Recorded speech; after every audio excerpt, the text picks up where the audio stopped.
Perfeito. Pessoal, muito boa noite.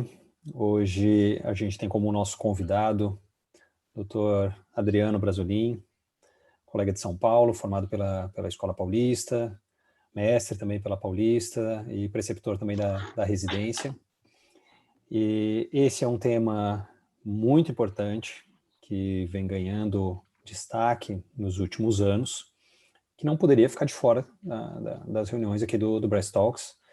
E aí até a gente já vai fazer uma correção inicial, e talvez seja até um dos pontos que sejam importantes a gente discutir hoje, que é sobre qual o termo mais adequado, porque até algumas horas atrás a gente estava falando mastectomia masculinizadora, e aqui o Adriano já fez a nossa primeira correção importantíssima, a mamoplastia masculinizadora. Doutor Adriano, muito obrigado pela presença e a palavra é sua, fique à vontade. Maravilha, antes de tudo, agradecer demais esse convite.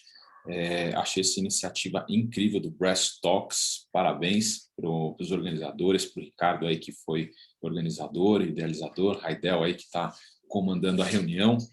É um tema muito interessante e muito legal para o pessoal, principalmente para os que estão começando, porque é uma cirurgia que a gente não tem na residência médica. Eu não tive essa cirurgia, eu acabei tendo que desenvolver a técnica que só consegui aprender por livros, e agora a gente já está conseguindo, na Escola Paulista de Medicina, levar esse conhecimento para os residentes.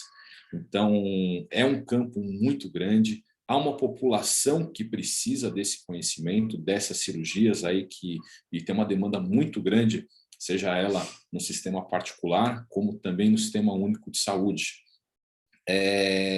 Eu sou só para terminar de me apresentar, eu sou formado na Escola Paulista de Medicina, eu estou coordenando a cirurgia plástica do Núcleo Trans Unifesp, um núcleo que foi criado há pouco tempo, foi inaugurado em 2016 e ganhou o nome do professor Roberto Farina, que foi um dos pioneiros na cirurgia da transexualidade aqui no Brasil. Chegou até a ser perseguido e processado pelas cirurgias dele. Fazia na Escola Paulista de Medicina, nos galpões, no centro cirúrgico à noite, escondido fora dos holofotes. E é com grande prazer assim que eu trago essa cirurgia para vocês. Hoje é o meu carro-chefe, a cirurgia que eu mais faço. Faço todas as outras cirurgias, mas pela demanda que foi surgindo, comecei a fazer pelo SUS, começou a crescer tanto, veio para o particular, hoje acabou sendo o carro-chefe, e eu vou contar para vocês, é uma cirurgia incrível que não pode ficar fora do portfólio dos novos cirurgiões aí e dos antigos também que queiram aprender também, né? Bom, deixa eu só, estou passando aqui, vamos ver se vem, tem um certo delayzinho. Vou apertar mais uma vez para passar o slide. Opa. Aí, agora sim foi, né? Então, o que é essa cirurgia, a mamoplastia masculinizadora? Ele é a cirurgia para os homens trans, né? Os homens trans são as pessoas que nasceram com o sexo feminino, mas se identificam no gênero masculino. E é muito interessante, eu ouço muito as histórias desses pacientes, desde muito cedo. A história deles é que desde a primeira infância eles já têm comportamentos masculinos, então gostam de brincadeiras masculinas, gostam de ficar com os meninos, roupas masculinas, detestam vestidos, têm atitudes masculinas, os heróis são masculinos e eventualmente até chegam para os pais e falam: pai, eu gostaria de ser menino um dia. Então não tá longe de ser uma escolha, assim, é algo inato da pessoa. Isso não só nos homens trans, mas nas mulheres trans, né? Nós vamos falar hoje dos homens trans.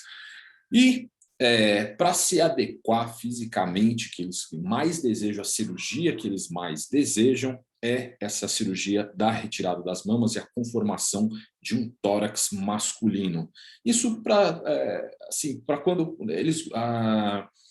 os pacientes buscam muito a passabilidade. Então, eles buscam assim, ser identificados no gênero masculino por onde ele anda e não querem ser questionados por isso na maioria das vezes. Né? Ficar querendo explicar o que é ser trans, não é ser trans, às vezes acaba sendo incômodo. Então, a passabilidade para eles usar uma roupa, uma camisa branca, dar um abraço sem alguém perguntar o que é aquele volume ou o que é aquele binder lá, aquela faixa apertando que causa muita dor, muito sofrimento. E, por várias razões, pela mama ser um importante símbolo, né, de feminilidade e dentro da sexualidade e da maternidade. Então, é a primeira, quando não a única cirurgia que eles desejam realizar.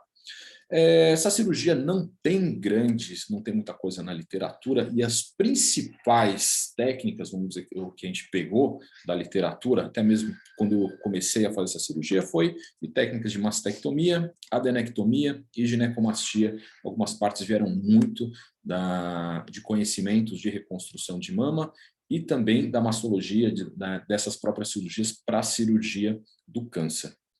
E aí veio o questionamento, né, que o Raidel me falou, qual que é o certo? Mastectomia ou mamoplastia masculinizadora? Bom, a mastectomia, né, a gente fala, a ectomia é retirada de um órgão. Então, está com um problema de apêndice, faz uma apendicectomia, um câncer no estômago, uma gastrectomia, um tumor na mama, uma mastectomia. E a gente sabe, quem já acompanhou serviços de reconstrução de mama, ou mastologista, que a mastectomia ela é muito mais agressiva. O quanto de tecido se tira é o importante, é o foco dessa cirurgia. E ao contrário, mas o nosso foco não é aquilo que vai sair, mas sim aquilo que vai ficar. Então, nosso objetivo não é só tirar mama. Nosso objetivo maior é dar um contorno masculino para aquela pessoa. Então, valorizar o músculo peitoral, valorizar o contorno, tirar os caracteres femininos. E um dos passos é a retirada glandular. Então, tem hora que a gente tira um pouco mais de tecido, tem hora que a gente precisa deixar um pouco mais, às vezes fazer um enxertinho. Então, a regularização que a gente deixa do retalho anterior é a parte mais importante. Como a retirada da mão é uma parte, ainda tem a parte do enxerto ou pedículo do complexo areolo-papilar, e ainda com formação do tórax que eu vou descrever, a gente prefere dar o nome de mamoplastia masculinizadora, né? Porque o nosso objetivo é uma plástica, não apenas a retirada da mama. E o que difere, né, o tórax masculino de um tórax feminino? São justamente as diferenças anatômicas. Numa mama já desenvolvida, a gente tem um excesso cutâneo maior, tem mais desenvolvimento, já teve o desenvolvimento da glândula, então tem um aumento de pele. O tecido glandular ele é hipertrofiado, muito maior do que no homem, mesmo com o homem com no homem cis. Né? O tecido subcutâneo ele tem uma certa variação. Se vocês observarem na mamografia, o tecido celular subcutâneo da mama ele é um pouquinho mais fino, isso porque a glândula acaba crescendo, né, e acaba tomando aquele espaço. E, por vezes, no homem cis, o tecido celular subcutâneo acaba, às vezes, sendo até um pouco mais espesso. O posicionamento do mamilo, que é muito importante. A gente tem um mamilo feminino, ele é mais centralizado e mais superior, e o mamilo masculino ele é mais lateralizado, inferior, e também tem um tamanho reduzido. A areola feminina ela vai aí de 4, às vezes até areolas muito grandes, de 10 centímetros. E a areola com características masculinas, elas variam de 2 até 3,5 centímetros. Então, todos esses detalhes são muito importantes na hora da produção, de pensar nessa cirurgia. E outra coisa, o sulco inframamário. Anatomicamente, a mama feminina tem algumas fibroconexões que demarcam esse sulco, né? Então, eles deixam lá, tanto que a mama pode crescer o quanto for, aquele sulco está preso ali. No tórax masculino, essas fibroconexões são muito mais fracas. Então, por vezes, para não deixar marcado, a gente faz também a liberação do sulco inframamário, principalmente na técnica periareolar, que eu vou falar mais adiante. Bom, para fazer essa cirurgia, quem pode fazer? A gente tem algumas legislações, mas ainda muito atrasadas em relação à cirurgia. a que orienta o SUS, aqui, na verdade, a portaria que baseia todo o sistema do processo transexualizador do SUS é de 2008 e de 2013.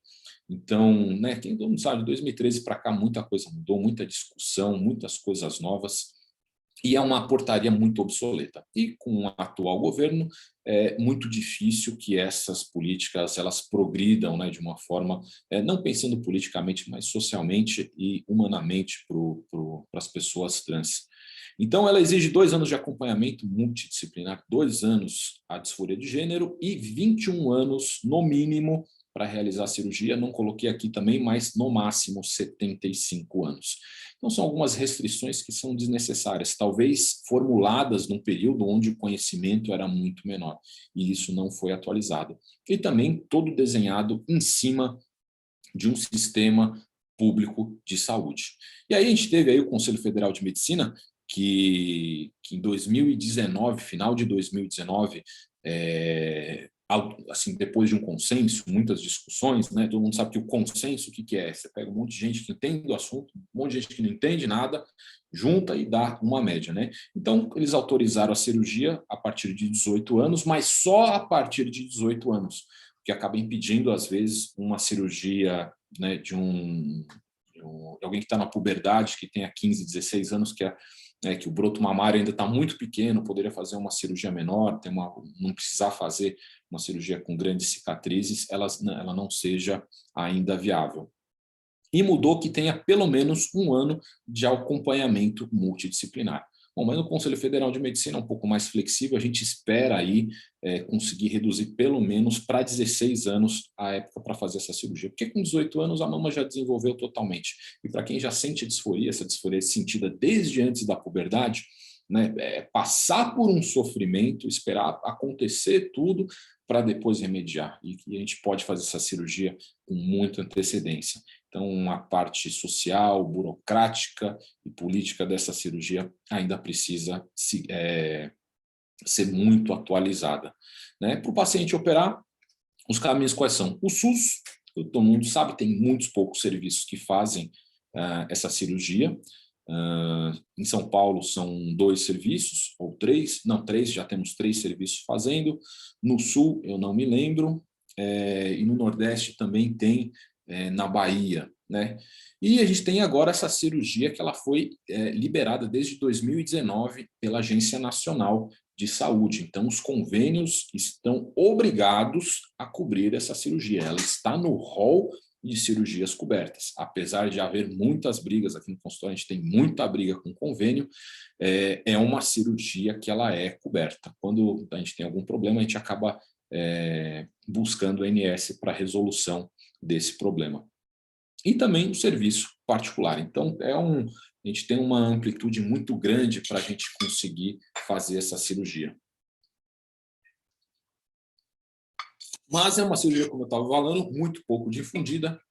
Se vocês colocarem lá no PubMed, FTM, mastectomy ou top surgery, vão ver quantos poucos trabalhos indexados existem.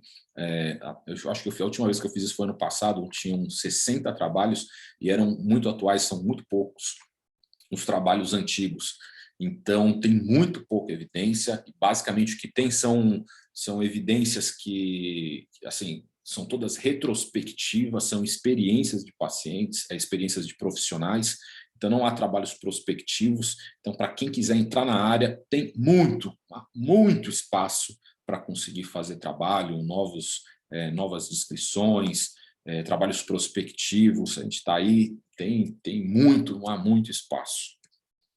E para a gente definir a técnica do paciente. Bom, quando o paciente chega para a gente no consultório, né, ou no ambulatório, primeira coisa que vamos definir qual técnica a gente vai. Então, a gente tem basicamente 3 fatores que eu levo em consideração para definir isso. Alguns protocolos americanos usam 4 fatores, mas eu já percebi que esses 3 já são muito mais do que suficiente. Volume mamário.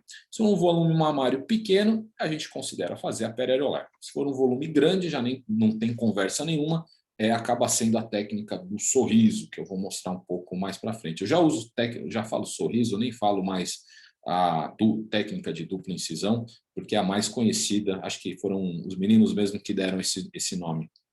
A elasticidade de pele, se for uma mama pequena, mas com baixa elasticidade de pele, muito dificilmente essa pele vai retrair novamente ao tórax, né, não vai ter elasticidade para se conformar e vai ficar sobra de pele.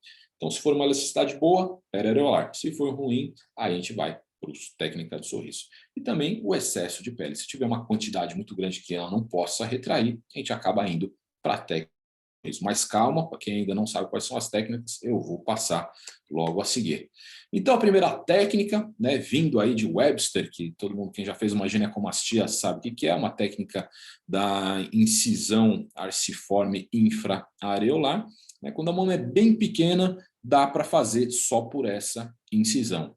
Então, só para dar um exemplo aqui, uma mama bem pequena, boa elasticidade de pele, né, pouca quantidade de pele, dá para fazer apenas pela técnica de Webster, incisão de Webster ali, para retirada do tecido glandular. Importante quando for fazer essa técnica, manter o tecido celular subcutâneo, retirar a gordura, deixar magro, vai deixar uma pele esturricada e aí a pele fica feia. Então, tem que preservar o máximo de tecido gorduroso que tiver. Né? Nesse caso, a gente também fez a liberação do suco inframamário. Há algumas fibroconexões, a gente tira essas fibroconexões para não ficar nenhum degrau. E nessa época, essa foi uma das primeiras cirurgias que eu fiz. Está até marcado aqui, o paciente tatuou a data no peito, né? Quem for bom de números romanos aí vai, já nem consigo, já não tenho tanta prática, mas dá para ver quando foi a data dessa cirurgia. Foi uma das minhas primeiras periareolares. Na época eu nem reduzia o mamilo no mesmo tempo, eu tinha medo ainda de possíveis necroses. Aí, só uma outra perspectiva de forma oblíqua, né? E aí uma variação. Quando o paciente tem um pouquinho mais, hoje é a que eu mais faço também, até porque oferece um campo cirúrgico maior.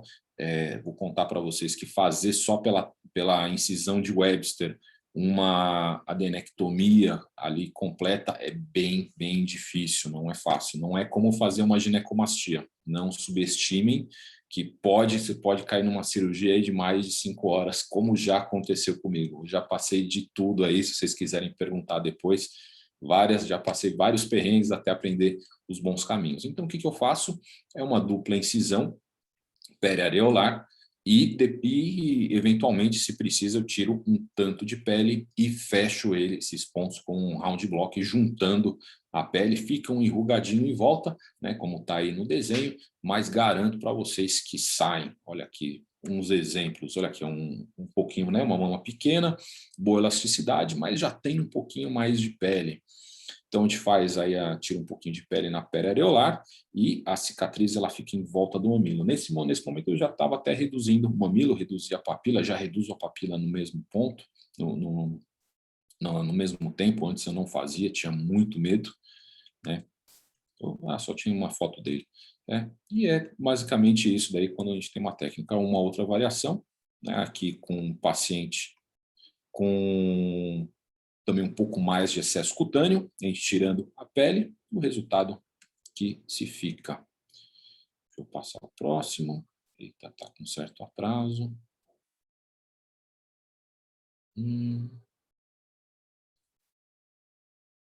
Travou. Ué.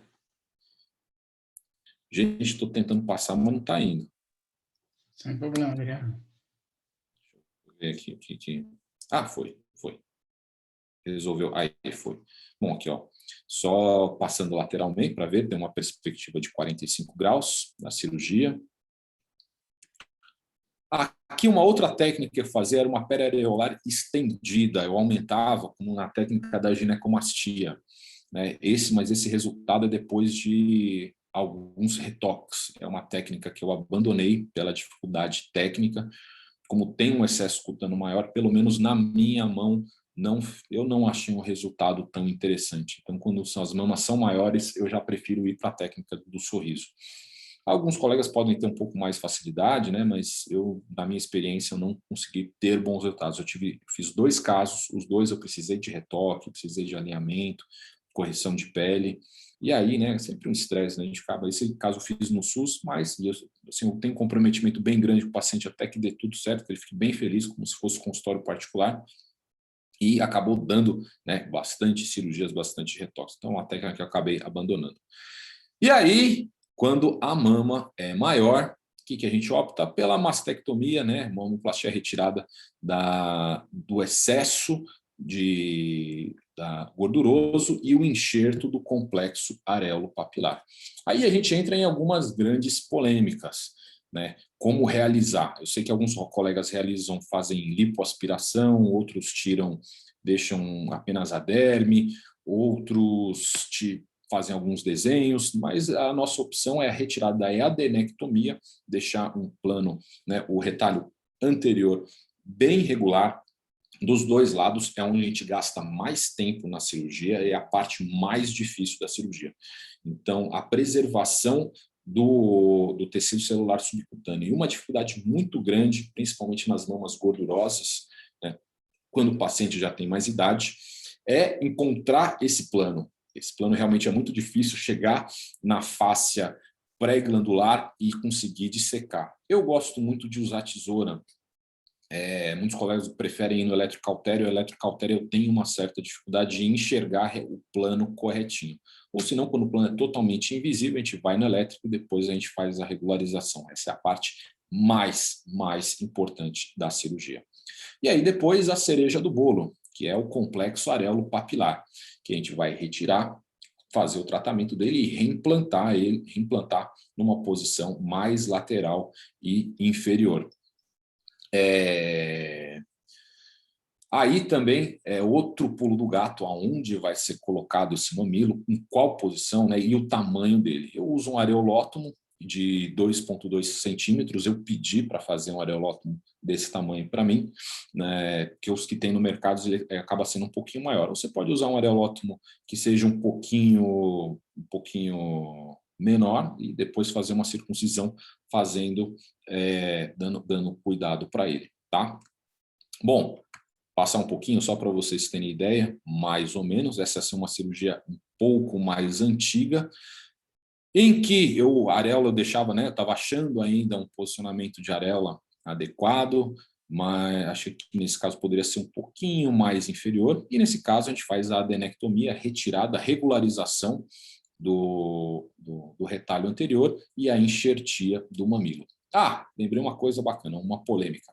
Muitos colegas têm a preferência de fazer, em vez de enxertar o mamilo, fazer ele pediculado.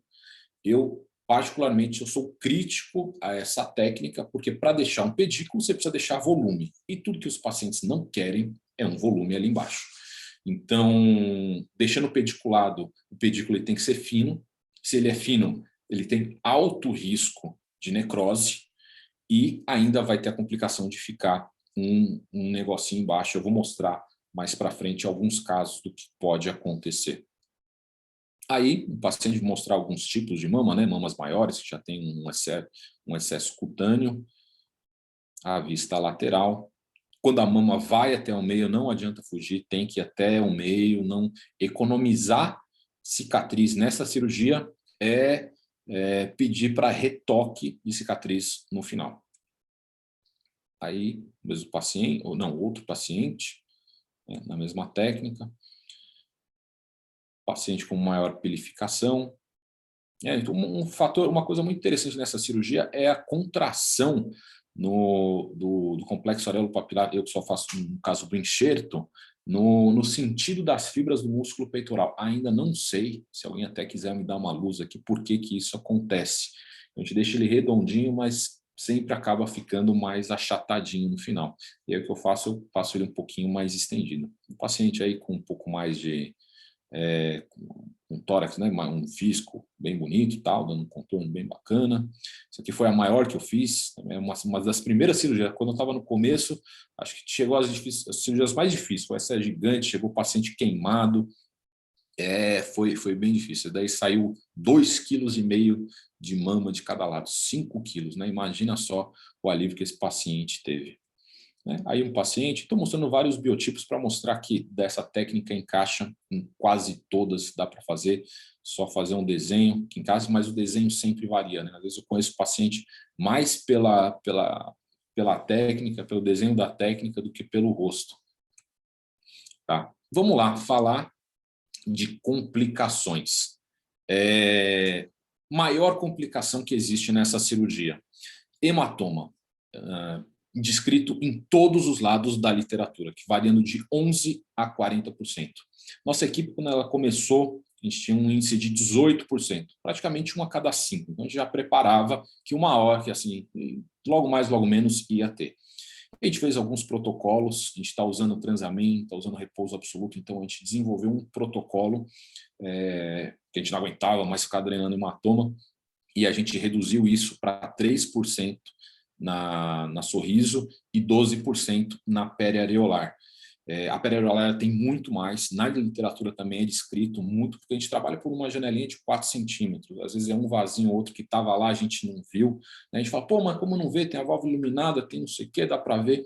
Olha, falar para vocês, acaba a cirurgia, a gente lava, vê tudo, e isso só vai acontecer horas depois. O hematoma ele é lá no quarto, não é na hora.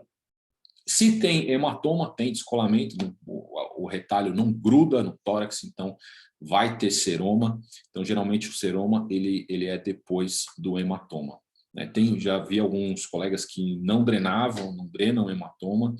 Eu sou crítico a isso também, acho que hematoma drenado que nem pus, tá? Diagnosticado tem que drenar.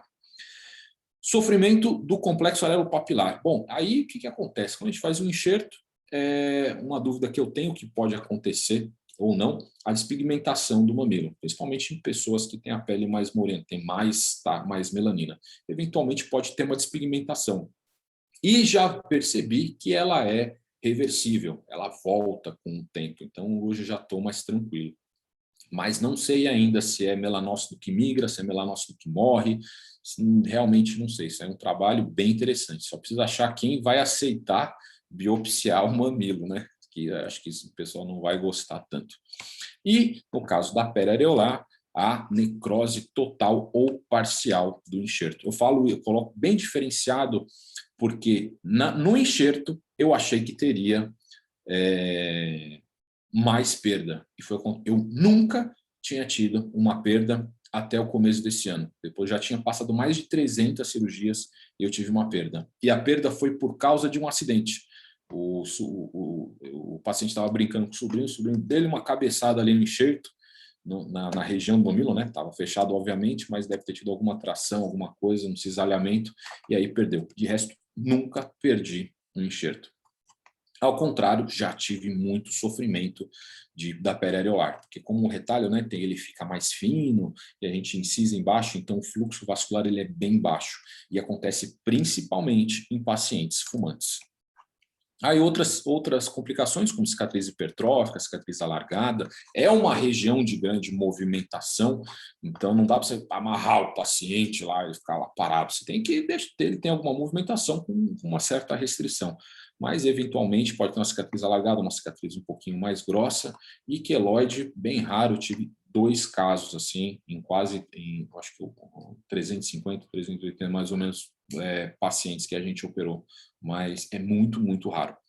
E o que antigamente colocava como complicação, que era as orelhas dos dog ears, né, que é muito descrito, muito colocado, pessoal com retoque, mas hoje, com a correção do desenho, hoje já sei que não é mais uma complicação, isso é um erro de desenho mesmo. Então, desenho da cirurgia dá para, assim, não dá mais para falar que fica orelha, que a orelha é o que pode acontecer, dá para resolver todos os casos.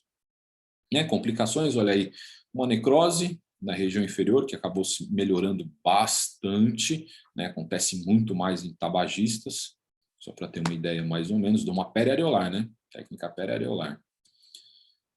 Aqui uma outra periareolar também, que teve uma perda do mamilo, e a gente acabou reconstruindo com enxerto de virilha, do lado direito, né, do paciente. Aqui a despigmentação do enxerto, então acho que foram os casos mais notáveis, mas eles voltam, não sei se eu acho que eu não coloquei a foto que volta, mas fiquem tranquilos que no caso desse enxerto, a pigmentação ela retorna, tá vendo? Ela aparece mais pessoas com a pele negra, tem mais evidência. Aqui uma pele areolar que deu uma sofridinha, mas voltou também. E aí, aqui é um paciente que estava indo tudo bem, a foto de baixo não vai aparecer, mas são os 2 pacientes que eu tive, né, uma cicatriz hipertrófica partindo para um queloide. A gente resolveu antes. As complicações, o hematoma, quando vem, ele não vem fraco, então ele vem arrebentando mesmo, né? A artéria torácica interna, mamária, aqui tem perfurantes muito fortes, e quando vem, assim, isso aqui é um que a gente viu no dia seguinte. Então, são hematomas tensos, grandes, então, assim, de hematoma diagnosticado, hematoma drenado. Né? Pós-operatório, que a gente orienta, uma alimentação rica em vitaminas, bastante proteínas, a gente usa o coleste elástico, a gente faz compressão também, dreno em todo mundo, não há cirurgia que não tem dreno, a gente evita levantar os braços e tabagismo e droga, né? Pelos motivos aí que a gente discutiu, que são muito clássicos para quem é cirurgião plástico. Esse aqui é um tema muito interessante, o câncer de mama no homem trans. Né? Essa cirurgia, não dá para garantir que vai sair todo o tecido mamário. Pode ficar um residual e, às vezes, até propositalmente, para cobrir alguma irregularidade do retalho, para não ficar nenhum buraco. Então, pode ficar algum tecido mamário. Então, a gente mantém a orientação do segmento fazendo ultrassom, não dá para fazer mamografia, é impossível, né? Não dá para colocar mais a mama. Então, o autoexame e a ultrassonografia. E aí vem as grandes questões dos trabalhos prospectivos que ninguém, né, tem revisões, tem um monte de coisa, mas ninguém chega a nenhuma conclusão. A testosterona, ela aumenta a chance de câncer de mama ou reduz? Por um lado, né, a testosterona, ela evidentemente reduz o tecido glandular. Os meninos, né, nem precisam nem referem, mas eles mostram, né, a mama, a utilização crônica da testosterona reduz muito o tecido glandular. Então, como reduz, será que reduz também a chance de câncer de mama? Mas, por outro lado, a testosterona é um hormônio de crescimento proliferativo. Será que pode induzir? Então, há trabalhos conflitantes na literatura, há revisões, mas nenhuma conclusão ainda. Então, por isso que a gente prefere manter o segmento depois dos 40 anos como se fosse uma mama feminina, tá? E aí, casos que acabam chegando para a gente, eu acho muito legal compartilhar, também muitos colegas aqui, as iatrogenias que chegam, colegas que às vezes não foram treinados, né, para fazer a técnica, ou se arriscam, ou de outras especialidades, né, como sobram peles do lado, nos dog ears, tanto medial quanto lateral, e acaba deixando, às vezes, colocando uma disforia no paciente, né? Tirou a mão, tirou um problema, mas acabou tendo outro. Então, acaba sendo um incômodo. E hoje em dia, o desenvolvimento da técnica, isso sim é praticamente vou falar, é um crime isso. Principalmente a de cima, olha só. Essa aqui foi feita por um mastologista, um paciente que me procurou para fazer essa reconstrução, né, fez uma mastectomia, foi na verdade uma adenectomia, teve perda dos 2 mamilos, né, e a sobra de pele, que acontece o balão quando desinfla, a pele fica murcha, né, ela não vai retrair, não tem elasticidade suficiente para voltar. Aí esse caso, né, drenando por baixo, tal, eu tenho uma certa preferência de drenar pela axila, porque fica escondido a saída do dreno, né, esses mamilos vieram a morrer, foi justamente o caso anterior. Aqui, primeiro superiormente, do lado direito, foi um outro caso que veio da mastologia, um paciente que me procurou via online, né, e tinha orelhas em X. Realmente eu não entendi muito bem qual foi a técnica, mas a gente corrigiu já esse paciente, manteve e colocou a linha embaixo no sulco. Mas foi muito difícil, porque teve que corrigir as orelhas, corrigir excesso a pele já estava tensa, já tinha retirada de pele, não deixaram o mamilo, tivemos que reconstruir o mamilo.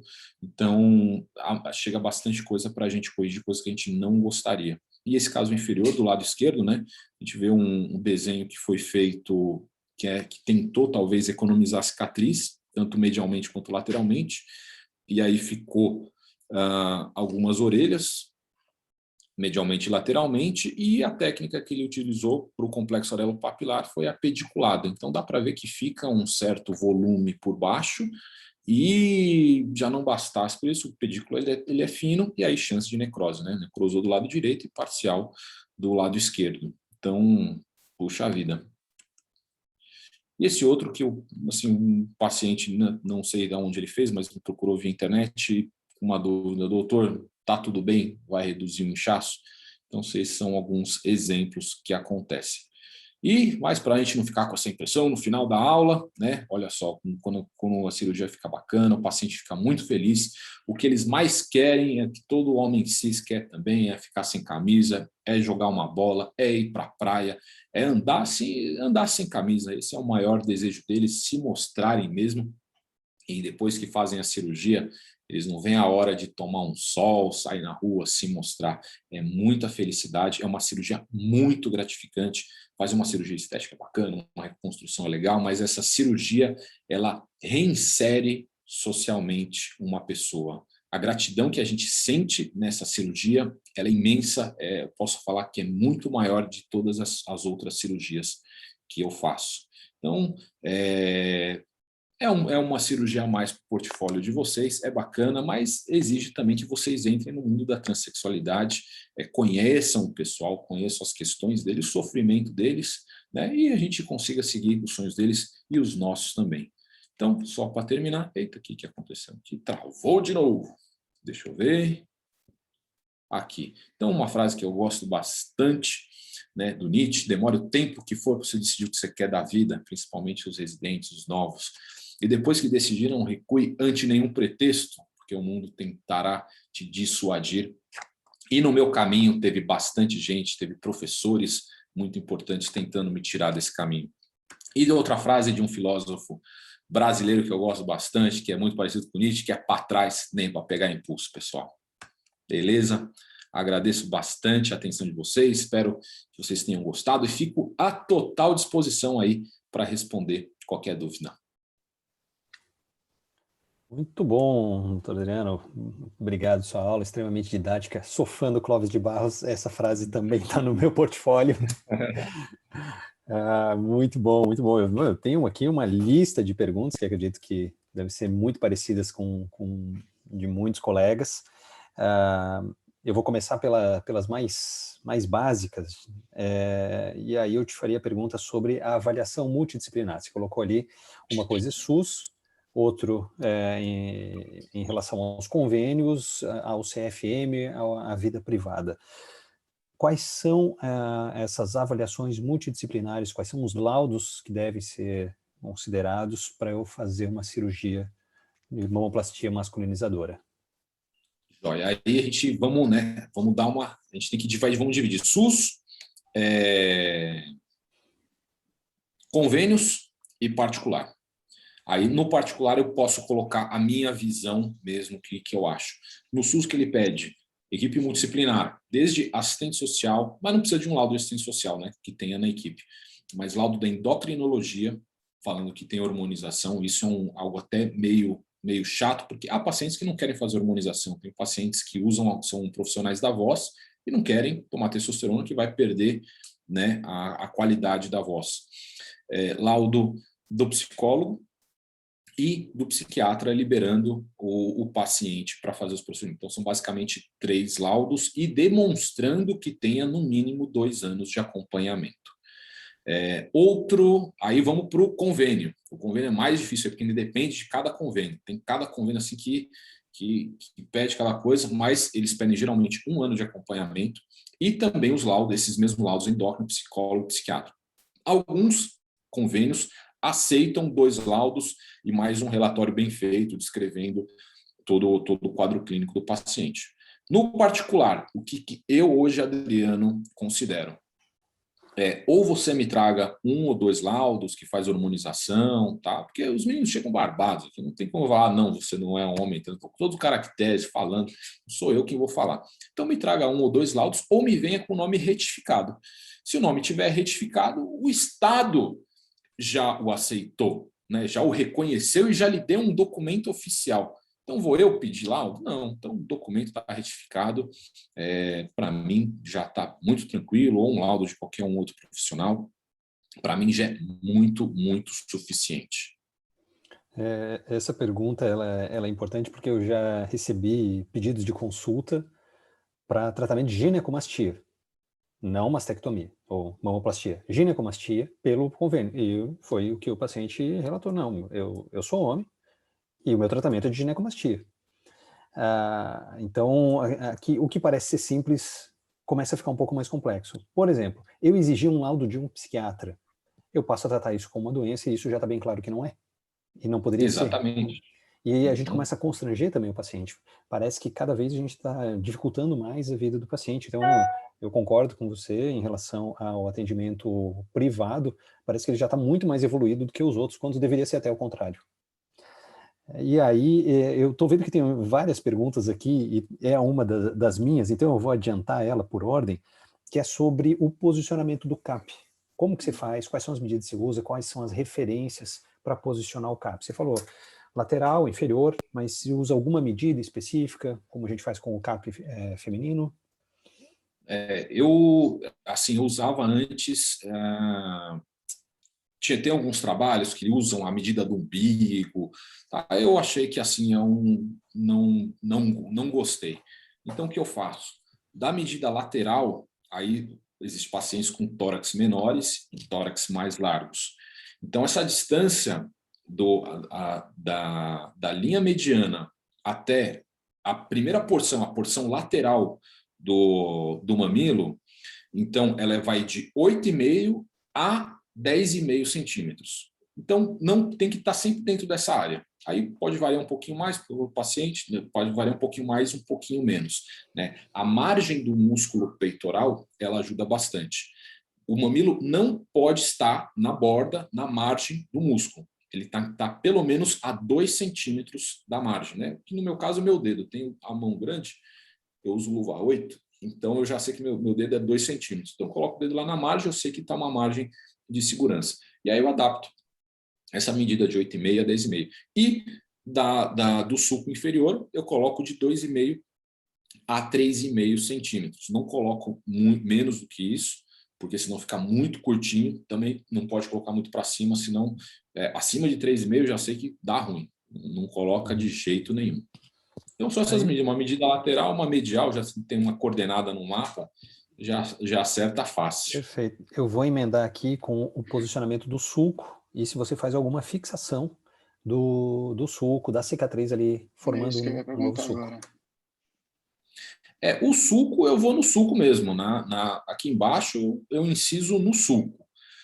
Quando a mama quando está muito tenso, aí eu faço um descolamento. Aí eu tiro e avanço um pouco, mas eu não faço nenhuma fixação. Porque eu acredito, né, em reconstrução de mama, quando a gente quer um sulco mais marcado, a gente faz a fixação lá. Então, para não deixar nenhuma marcação, eu não faço nenhuma fixação. Então, só, vamos dizer, está muito tenso o retalho aqui anterior, o retalho superior. Preciso subir um pouco, né? Porque tensão vai deixar a cicatriz mais grossa. Então, faço uma liberação. Por vezes, eu chego até embaixo. Posso descolar uns 5, 6 centímetros para subir, sobe bem, e aí fecho. E depois só amarro também. Não faço nenhum tipo de fixação. Perfeito. Em relação à tua marcação da técnica do sorriso, você comentou. Você começa incisando pelo sulco, tua marca de baixo, e a marca superior. Como que você determina ela? Se você tiver alguma imagem aí de uma marcação, seria interessante. Eu acho que vai ser uma das dúvidas, porque a nossa tendência é, claro, sempre marcar muito semelhante à marcação de a marcação que eu faço, assim, como eu não tive, eu estou sem meu HD aqui, deixa eu ver onde que eu posso achar. Mas assim, o que eu faço? Só para marcação de mamoplastia normal, porque eu vou contar a história, porque quando eu comecei a fazer a cirurgia não tinha ninguém para me ensinar. Então o que eu comecei? A usar o que eu já sabia. Então eu fiz aquelas 2 marquinhas, marco a linha em direção ao CAP, sulco inframamário, e aí eu vou colocar aonde vai a incisão. Eu pegava no ponto A. O ponto A é uma excelente referência. Hoje eu sei que esse ponto ele não pode ser menor do que 14 centímetros. O ponto A não pode estar. Se tentar fechar acima de 14 centímetros, não fecha de jeito nenhum, né? Então tem que estar mais de 14,5 e não pode estar a mais do que 20 centímetros, porque aí fica muito redondão. Então é mais na pegada mesmo. Faz lá o ponto A. Um número que eu gosto bastante é de 16 a 17. Costuma ficar um número bem interessante. E para um menino de tamanho médio. Às vezes pode ser um pouquinho mais curto, tal. Se for, né, se tiver uma areola no 14 e tiver, aí o que eu faço? Eu falo para o paciente, ó, vai um pedacinho do CAP. E aí fica uma manchinha mesmo aqui na cicatriz. E depois de um ano, quando a pele já está mais flexível, aí eu retiro o fuzinho de pele que está na cicatriz. Às vezes eles nem falam pô, na verdade eu tirei uma vez só, porque todos os outros não ligavam. Ficou uma manchinha aqui do CAP embaixo e dentro do retalho, porque estava muito tenso, e eles não ligaram. Falaram, não tem problema não, tá bonito. Eles são uma curiosidade muito bacana, viu? Assim, eles são, são pacientes muito bons, muito legais de lidar.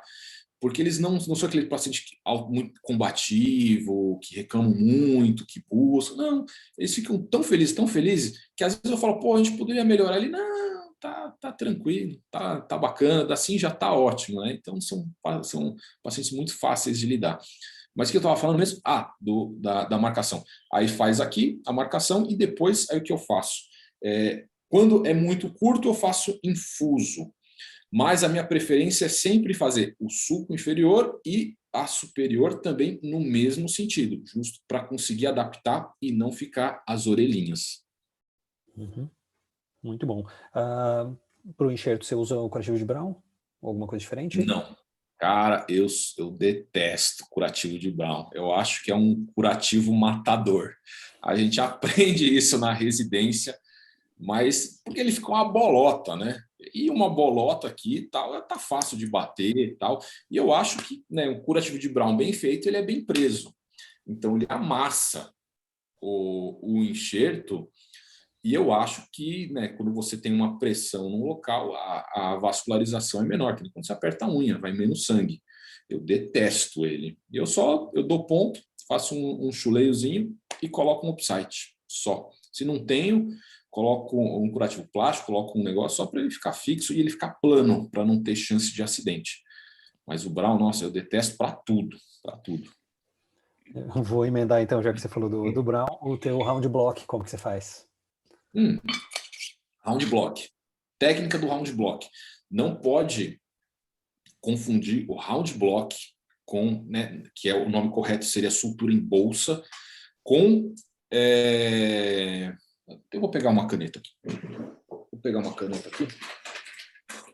Vai ser fácil. Vou desenhar o certo e o errado.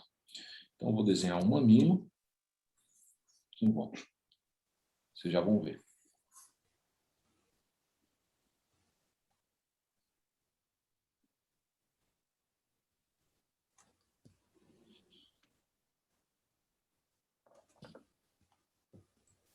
Aguardem, suspense. Ó. Round block. O que o pessoal costuma fazer? Né? O pessoal entra e aí vai e volta. Isso aqui não é round block.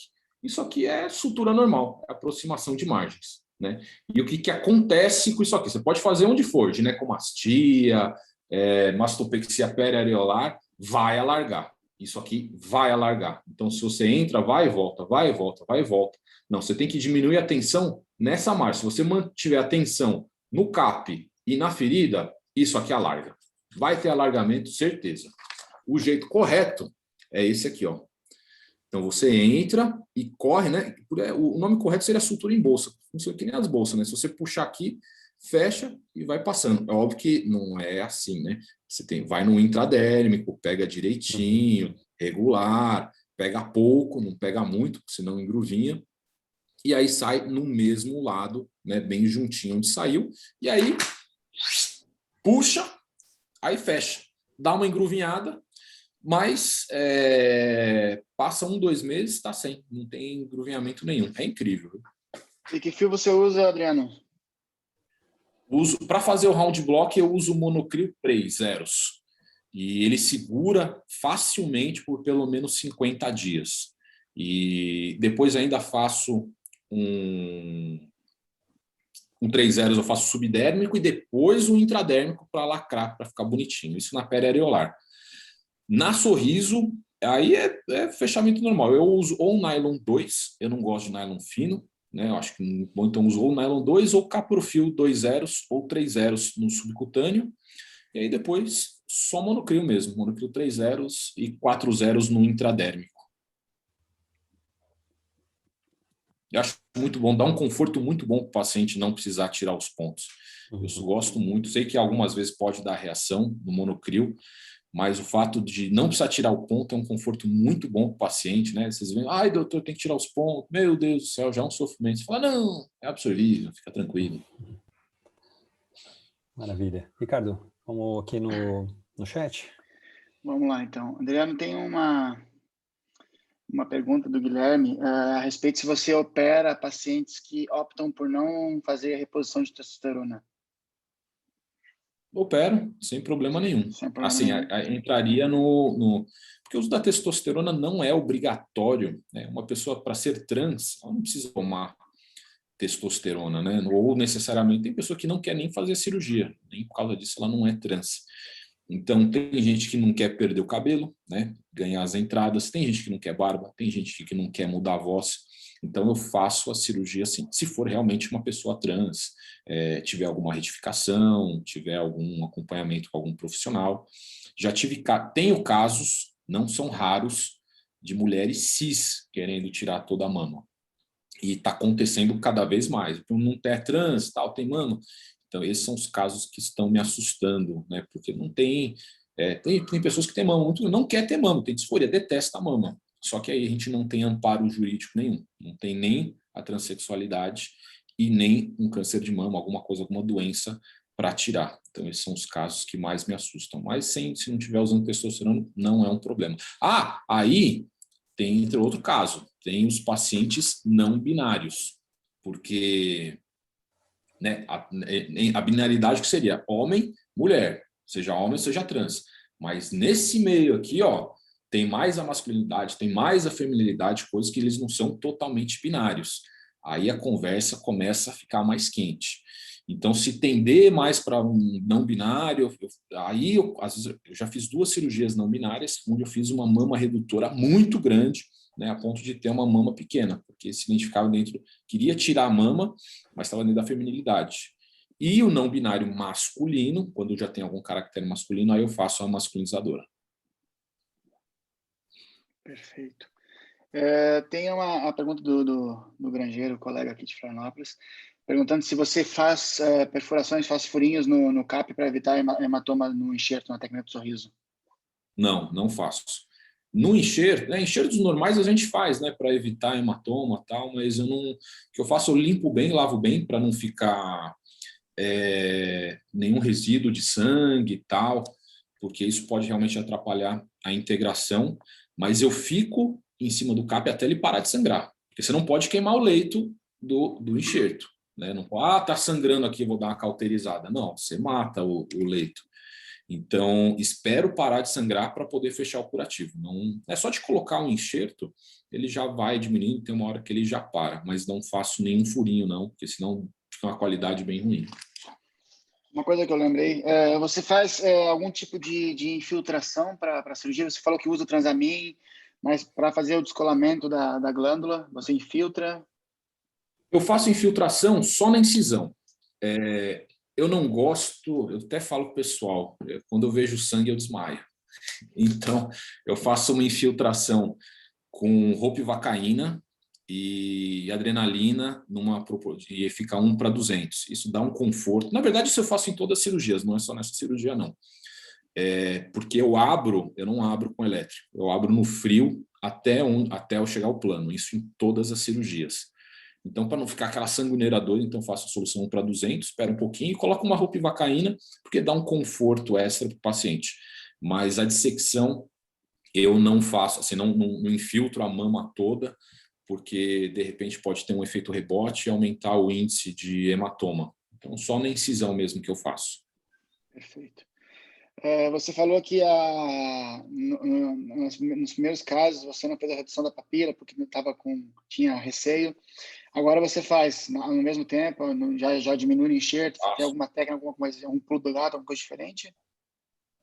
Não, na verdade foi por medo, né? Eu não sabia se ia ter sofrimento vascular ou não. Hoje eu já faço o tamanho que eu quero, já coloco o areolótomo e faço a desepidermização. E a papila eu tinha muito medo também. Eu falei, será que se eu tirar a papila vou ter mais sofrimento? Hoje a papila ela me dá até um termômetro se está bem vascularizado ou não. Então, vou fazer a redução da papila. Aí tem várias técnicas, pode usar qualquer uma de reconstrução. Eu faço em meia-lua, acho que fica bem bacana. Então, eu faço uma meia-lua em cima e embaixo, para adaptar. Dá para cortar no meio e fechar também. E aí, na hora que eu corto a papila, eu já sei. Se sangrou, eu falo, beleza, tá sangrando, né? Já dá aquela felicidade no coração. Beleza. Se não sangra, eu falo, Aí eu já peço para prescrever uma pentoxifilina no pós-operatório, né, depois das 8 horas, para ver se dá uma certa alegria lá. Mas hoje em dia eu já faço tranquilamente no intraoperatório, senão acaba sendo outro tempo cirúrgico. No enxerto, papila grande no enxerto, você faz alguma coisa? Eu vou por baixo mesmo, pego ela por baixo assim e tiro e vou secando. Vou tirando tudo até ficar só a pele. Aí na hora que coloca, né, se tem a papila, aí tem que, acho que ao vivo fica mais fácil, mas imagina a papila aqui, ela vai achatar. Se ficar muito tecido, aí eu faço a mesma meia-lua que eu faço para tirar a papila e fecho dando uns pontinhos. Né? Às vezes acaba ficando um pouquinho mais altinho, se sobra muito, que eu já faço do tamanho certo. Então, se eu coloco, sobrou, eu sei porque a papila estava com excesso. Aí eu reduzo a papila mesmo, mas quando ela já está plana, não tiro quando ela está com um degrau, senão fica muito difícil para fazer esse trabalho por baixo dela. Perfeito. Adriano, eu vou te fazer uma última pergunta, porque é um daqueles grandes dogmas que parece que a gente escuta, mas que nunca isso é uma realidade, e acaba até cegando a gente para o que de fato seria importante, que é: eu não faço essa cirurgia porque depois vai se arrepender, eu vou ser processado porque eu tirei a mama e não dá para voltar atrás.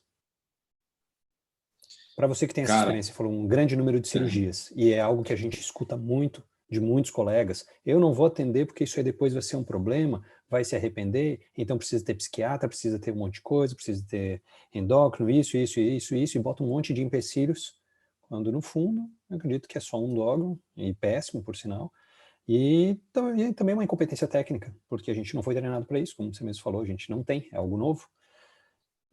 Fora a gente não ter a experiência de tratar, de fato, o paciente. Como você tem essa experiência em relação a paciente se arrepender?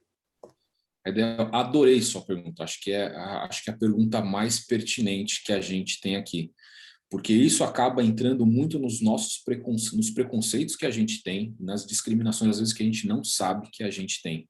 Né? Até antes de chegar nesse pensamento, né, de quantos colegas a gente não ouve, eu não quero ter esse tipo de paciente dentro do meu consultório, não quero que outros pacientes vejam isso. Né? É uma discriminação total, é como se a gente falasse: não quero atender pessoas negras no meu consultório. Para mim é a mesma coisa, é uma discriminação. Então o passo começa por aí, né? A gente mudar um pouquinho a mentalidade. Os mais velhos são mais difíceis. Eu vi em congresso, a gente apresentou um trabalho no congresso e teve um cirurgião muito notório, muito conhecido, antigo, que falou: isso é uma mutilação, né? Na verdade, isso é uma reinserção, é a cirurgia que mais deixa o paciente feliz. E de todos os casos que eu fiz até hoje, são quase 5 anos operando esses pacientes, nenhum paciente pediu para voltar. Não é uma cirurgia que ele decidiu fazer de uma hora para outra. Essa cirurgia ele já está pensando desde a puberdade, desde o momento que a mama dele começou a crescer, ele já está querendo não ter a mama. Muitos falam: eu sonhava pensando que isso poderia ser um pesadelo. Eu acordava e falava: nossa, hoje eu vou ser homem, hoje eu não vou ter isso. Então, ter a mama é um grande sofrimento. Eu senti muito isso né? É muito difícil nós, pessoas cis, entenderem isso. Eu estava no SUS, né, lá no Pedreira, minha sala é pequenininha, tem aquela tela de amianto, quente pra caramba, quem sabe em São Paulo que dá uns dias no verão, chegou a bater 38 graus, assim, queimando, querendo, sabe, acabar rápido no ambulatório, suando, de camiseta esportiva que não dava para ficar com nenhuma outra, tomando água gelada o tempo todo, me entra um paciente com 2 blusas, camiseta e uma faixa elástica aqui. Eu vou falar, não é possível. Naquele imenso sofrimento, aquele paciente com esse tanto de roupa, e blusa escura, fechada, 2 blusas para tampar isso num calor de 38 graus. Tudo isso para esconder aquilo que ele tinha. Então, é um sofrimento real mesmo, é algo que, se o paciente estava suportando aquilo, que algo muito maior estava por trás disso. Então, e assim, se tiver, estou vendo as fotos do pessoal aqui, se tiver uma pessoa trans, um homem trans aqui, eu não sei quem é. Os pacientes do meu ambulatório, eu só sei quem são quando eu chamo pelo nome. E porque eles são pessoas que estão andando entre nós, como todos. Às vezes as mulheres trans têm mais características, porque tiveram efeito da testosterona, então tem caracteres. Agora os meninos, né, o meu recepcionista é um homem trans, e quem entra aqui, ninguém sabe, o cara é barbadão, o cara é brava, tal, tem ruga, tal, então não sabe. E aí você vai falar, um cara desse vai se arrepender de tirar a mama? Cara, não vai, o índice é 0. O que há arrependimento são nas cirurgias genitais das mulheres trans. Mas não porque elas se arrependeram de ser mulheres, é porque elas se arrependeram de ter tirado o pênis, que para algumas é objeto de trabalho, como algumas travestis que se prostituem, não são todas, e, assim, ter pênis tem algumas facilidades, né? Quem é homem sabe, às vezes, né, vamos falar, desculpa a perda da elegância, mas ir na estrada, tal, não sei o que, tal, né? O pênis, ele é um órgão facilitador, né, para alguns eventos. Então, se arrepende por esse motivo, mas nunca por causa do gênero. Perfeito.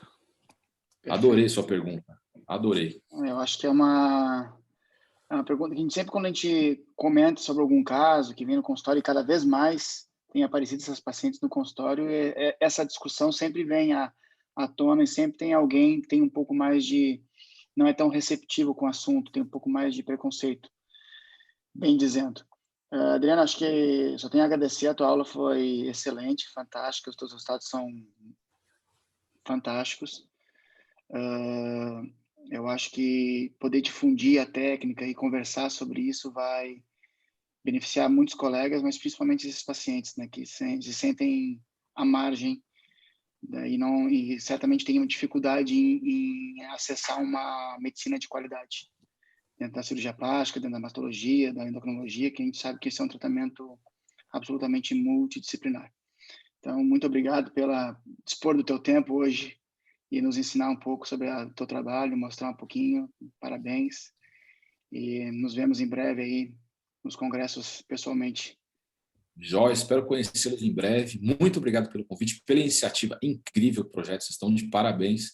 E fico aí à total disposição para poder ajudar aí quando vocês precisarem, algum casinho que chegar. Show de bola. Muito obrigado. Pessoal, obrigado pela audiência, por terem participado da reunião. Espero que tenham gostado. Em breve lançaremos as informações da reunião do mês de julho e nos vemos em breve. Boa noite a todos.